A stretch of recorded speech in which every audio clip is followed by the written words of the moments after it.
Hey now, what is up everybody? My name is Mike Brown, aka ReviewKingMB, and with the release of Avengers Infinity War, I decided that let's just do it.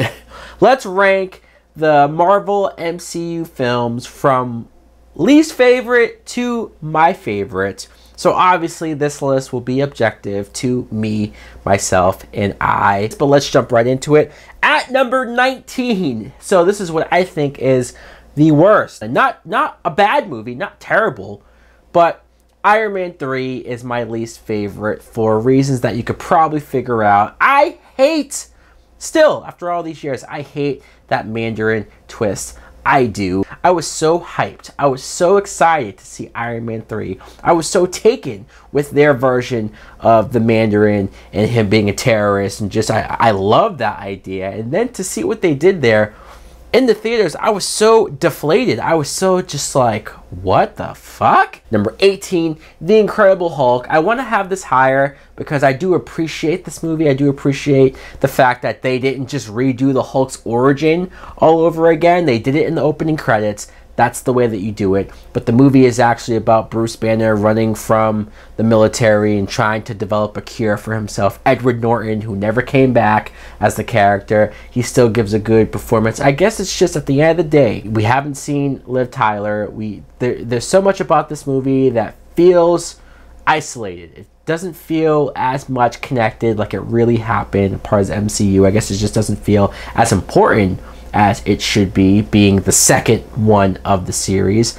Although that Robert Downey Jr. cameo at the end is very, very cool. Number 17, Iron Man 2. Most people put this as their lowest MCU film. And again, I get it. There's a lot of things that they did wrong, especially the Mickey Rourke character. Justin Hammer is a little goofy, although I enjoy him. Bringing in Black Widow, though, I enjoy. Having Nick Fury actually be a part of the movie and not a post-credit scene, I enjoy. Robert Downey Jr. is, of course, great. I guess there's something about the movie that it's still watchable, it's still fun, but it doesn't quite live up to that first Iron Man. Number 16, Thor: The Dark World. And this is just a movie, the only reason why it's as low as it is for me is the last time I watched it, it's a little dull. It's a little, there's huge chunks of the movie where you lose interest, or you just kind of go like, all right, this isn't bad. This is shot nicely. This has some interesting stuff going on. It's really low-key that drives the movie and makes it lively. Number 15, Guardians of the Galaxy Volume 2. Here's a film that the first time I saw it, I just was like, okay, it was enjoyable, but not as good as the first. And I still don't think it's as good as the first, obviously with the placement, but the more times I've watched it a couple times since then, I've liked it more. Number 14, Ant-Man. Ant-Man just being a character that I never thought Marvel would try an attempt to do this movie. Paul Rudd being cast as the character as well was like, wow, really? Paul Rudd? Okay, but he works. And I love that we did a generational thing. Michael Douglas playing Hank Pym, passing on the tech to Scott Lang. 13, Doctor Strange. Again, another character that I'm like, they really did a Doctor Strange movie. Benedict Cumberbatch cast as Doctor Strange. Great casting. I remember seeing this in IMAX, and the colors, the visuals, everything just blew me away. Number 12, Avengers Age of Ultron. Some people would say it's disappointing because it's following Avengers, and the fact that it's not in the top 10. Okay, fine, I get it. Sure, Ultron wasn't as menacing as I would have liked him to be, but it's still the Avengers. It's still cool. That opening fight scene of all of them in the snowy woods and them jumping all in unison to fight all the Hydra agents and go after them. That was great. Loved all the beats with Hulk. The fact that they made Bruce Banner and Natasha have a romantic thing, that was certainly surprising, but in time I've grown to appreciate that relationship, that dynamic. You have the creation of Vision. The very end of them changing the lineup of the team was very surprising. The introduction of Scarlet Witch and Quicksilver. Number 11, the first Thor. I was so impressed. I really didn't think they could get Thor, the character, to work, especially in a more grounded, at the time, grounded world of Iron Man. It's like, how is this going to work? Thor is a god. He's from another realm. He has powers and the hammer. I'm just like, this is going to be a train wreck, but it wasn't. And they knew how to have fun with it, with him being on Earth, fish out of water, dealing with Jane and Darcy, and Loki as a villain. Just, who would have known that that relationship between Thor and Loki would carry on for so many movies? 10, Captain America, the first Avenger. This is definitely an underrated, underappreciated movie in the MCU. Because you're talking about Captain America. You're talking about a character who should not work in today's time. He's a character, he's the product of the 60s, somebody who's supposed to be all about truth, justice, and the American way, and you might roll your eyes at that and go, okay, that's corny. How are they going to make this work? How are they going to make him cool? Well, you just tell a story of a kid from Brooklyn who is smaller, but he still wants to fight. He still keeps re-enlisting over and over again. That one part where Tommy Lee Jones throws a grenade and Rogers jumps over it, telling everyone to get back. I love that scene just because that tells you everything you need to know about Cap and what type of person he is, what type of person he will be before even the experiment happened.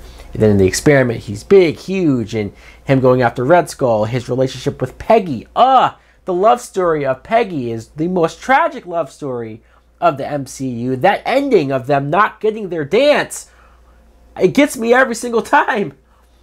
Number 9 is Thor Ragnarok. I know it's not higher. What? It's not in the like top 5 or favorite. Some people are going to have it higher, and that's fine. Yes, the movie is so much fun. Yes, the movie is just another level of Thor films, especially. 8, Guardians of the Galaxy 1. This is one of those films that, honestly, I'll be honest, I didn't know anything about the Guardians. It was one of those things when they announced it, and then when I Googled up, okay, who are the Guardians of the Galaxy? I saw a picture of them. I saw a raccoon. I saw a tree. I saw a bunch of aliens, and I thought, what the fuck is Marvel thinking doing this? And this was like phase 2. This wasn't even like, oh, so many years later when they were established. Like, they were taking a big gamble, a big risk, but now everybody knows who the Guardians are. Now everybody loves Rocket Raccoon and Groot. They're some of people's favorites. It's the dynamic of the team. It's the characters. It's how they played up these relationships. It's Chris Pratt and how funny and relatable he was. Just that opening shot of him and his mom having cancer and then him being taken by aliens. The music is so good. 7, Spider-Man Homecoming. Never thought I would get Spider-Man in the MCU. The fact that Tom Holland, you have another actor, a third actor playing Spider-Man. By this point, we should be sick of it. By this point, we should be like, no more Spider-Man. We're done. We're over it. They've tried it. Let's move on. But no, you have the MCU this time. You have Tom Holland, who's actually a teenager, playing a teenager, and he's in high school, and it's viable. It's believable. Him and his friend Ned is great. The relationships of like Liz or MJ, as we now know her, villain Michael Keaton, great. The relationship of Parker and Stark is something, it's a dynamic that I never knew I wanted until you see this movie. Number 6, Black Panther. I know I wanted this to be higher. I did love this movie. I loved seeing just this character in his own country, Wakanda, and how they brought it to life. It's a fictional country, but it's a place that I want to go to. Obviously, Killmonger goes without saying by how amazing of a villain Michael B. Jordan was, how relatable he was. Number 5, Iron Man, the first Iron Man. I guess it's just Iron Man is this high on the list because it's the oldest Marvel movie. It's the first. It's the original. I instantly have props and respect for it being first and it working as well as it did. The fact that I feel like virtually nobody knew who Iron Man was besides like a handful, and I was one of those handful because like, oh yeah, cartoons, I remember Iron Man. Wow, they made it work. Wow, they made it down to earth. Wow, Robert Downey Jr. knocked it out of the park and was funny and was amusing, and you actually cared about when he got taken at the beginning and in the cave and they rip his heart out and they're doing all that. It's still watchable after 10 plus years. I could still sit down and watch Iron Man over and over again, never get sick of it. Number 4, Avengers Infinity War. This movie is the culmination of all of the characters that I've pretty much all talked about coming together in one movie, and the fact that it doesn't fall apart, the fact that it's not a train wreck, those are massive points right then and there. But the fact that the movie is still as fun as it is. It's fun, funny, enjoyable, and then has high stakes, and then has characters die, and then gives you an ending that's a gut punch and just leaves you damn near in tears, because I know I was. And then Thanos as the big, bad, evil dude that he was. It goes without saying why this movie is as high as it is. Number 3, The Avengers. It's The Avengers. You know, this is a movie, this is the first. This was the one that said, hey, we can take a bunch of characters that we just built up and established their origins, put them together, and it's going to work. Sure, now it might seem like, oh yeah, of course it's going to work because it's Marvel, but no, they had to work on that. They had to build that foundation. They had to build that trust, and that trust all started with that first Avengers film. Seeing that shot of the whole group and that camera going all around them and how badass they looked. Hulk smash and him destroying all the aliens, and just the battle in New York itself is so good. Number 2, Captain America Civil War. Man, this is another movie that I think the plot itself is ambitious. The fact that you are presenting all of this chaos and destruction that we've been seeing in the Avengers movies and the Cap movies, and the fact that some people have been saying, oh wow, look at all this destruction and people dying, nobody cares, you know, shouldn't there be consequences for this? It's like Marvel knows what they're doing. They already knew they were going to have a story where it gets addressed, where the government puts this on them and forces them to sign the Sokovia Accords and divides the team, has Team Stark, has Team Cap. And the fact that we had to sit and choose which one is right, because both of them make good, compelling sides to why they're right. And so you're finding yourself torn apart when they're fighting each other. Even in the airport scene where it's all fun and it's nice and it's this and that, and you love seeing Black Panther and Spider-Man and all these characters interacting with each other for the very first time. But then the personal fight at the end with Bucky, Cap, and Stark, and just the death of Stark's parents, and just your feeling for everyone in that moment.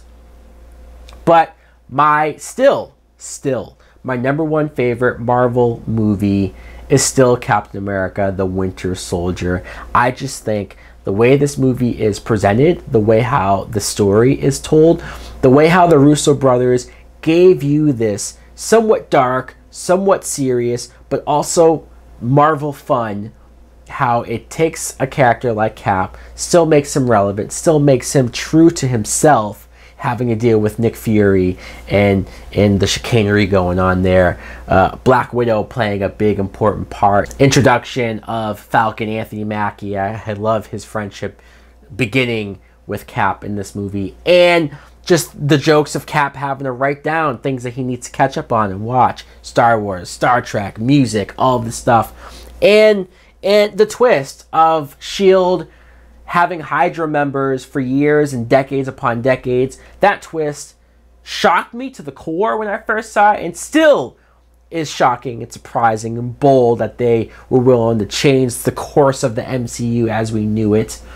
So, what more can I say about this list? This is my thoughts, my opinions, my top 19 from least to favorite Marvel MCU films. So guys, let me know in the comments below, why am I so wrong in my listing? What's your order? What's your number 1 favorite? Thanks for watching. Like, comment, subscribe. Later!